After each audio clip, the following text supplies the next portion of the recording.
best. Ain't no other sight in the game could see the boxing. Speaking of heir apparents, and this will be my last little topic here, I know you're a busy man, Adrien Broner. A lot of people thought he was the heir apparent. Floyd Mayweather, you know, basically christening him and putting his arm over around his shoulder and saying this is going to be the guy. He ended up not being the guy.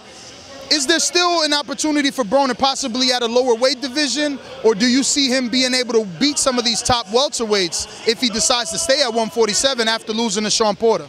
Listen, if Broner threw half as many punches as he does words, he'd be undefeated, all right? I think there's something missing on him, character-wise, inside, deep inside. He's got talent. A lot of guys have talent, but there's an insecurity.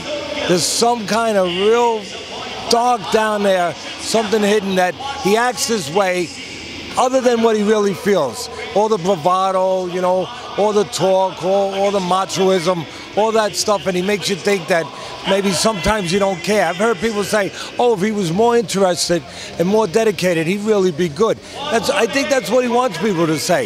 I think that there's something deep inside of him that's unsure of him.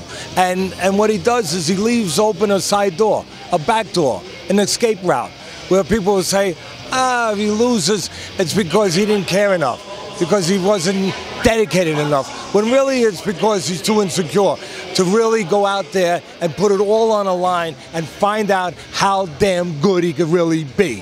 So until he figures that out, and that's a psychological thing, and this business is about psychological things, until he figures that out, he's going to come up second every time he steps up with guys that have comparable skills. Every time he steps up to that higher level, again, until he fixes that, he'll be number 2. And in this business, that's not good.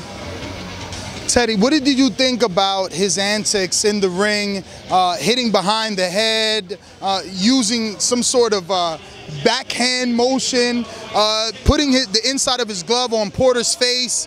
Just a lot of illegal tactics when it seemed like he couldn't take the pressure. Is that what you took from that? Yeah, I just said it. Do I have to talk twice to you? God, I just finished saying that. I mean, when he does all these things, rather than the things he should be doing, because he wants to leave a side door where people say, I see he fools around, you know, he clowns.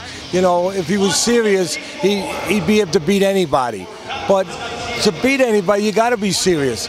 But you have to be secure. You have to be confident. You have to be sure of yourself. And I think that's where he comes up short.